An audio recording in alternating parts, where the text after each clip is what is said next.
বছর পরে ডাকসুর ভিপি হয়েও ক্যাম্পাসে যে কয়বার মার খেয়েছি, অনেক উপদেষ্টা আওয়ামী লীগের বিরুদ্ধে ওই কয়েকদিন বক্তব্য দেন নাই। সেই শরীফ যেই ছেলেটির সে হাত ইশারা দিয়ে ডেকে আনলা হলো কয়েকজনকে এবং ফারুক হাসানের উপরে হিংস্র জন্তুর মতো যেমনি শিকার ধরে তেমনি হামলে পড়েছেন। এই 5ই আগস্টের পূর্বে এই বৈভর সংগঠন এবং এই সমস্ত ব্যক্তি এদের খবর ছিল না। সিনেমা স্টাইলে দৌড়ে দৌড়ে তাকে মেরেছেন।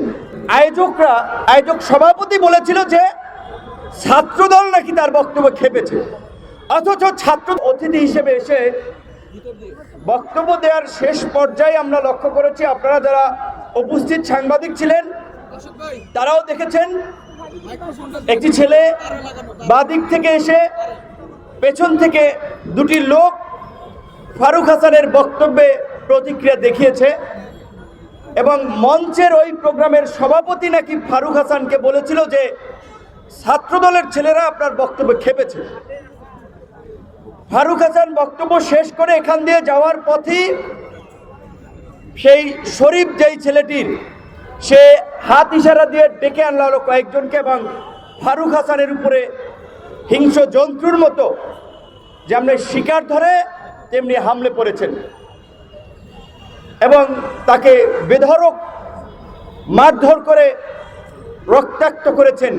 সিনেমা স্টাইলে দৌড়ে দৌড়ে তাকে মেরেছেন।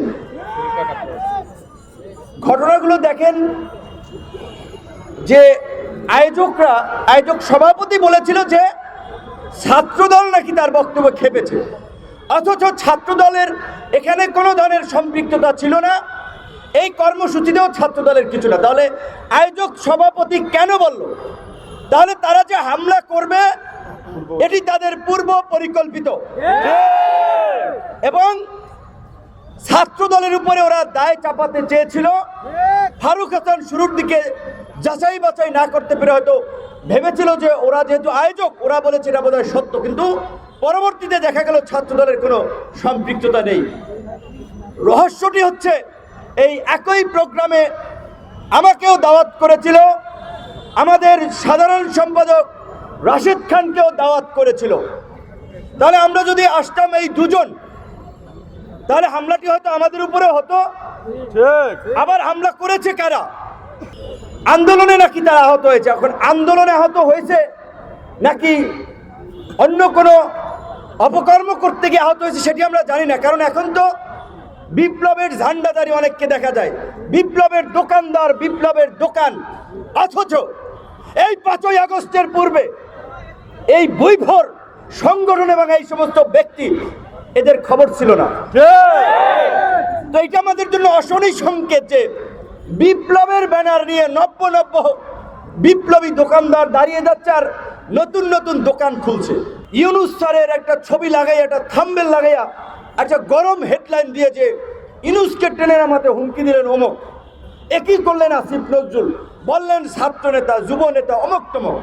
এই ধরনের এই যে চটকদার হেডলাইন করা, এটা তো একটু কমন সেন্সের বিষয় যে এইগুলো এইভাবে প্রচার করা উচিত না।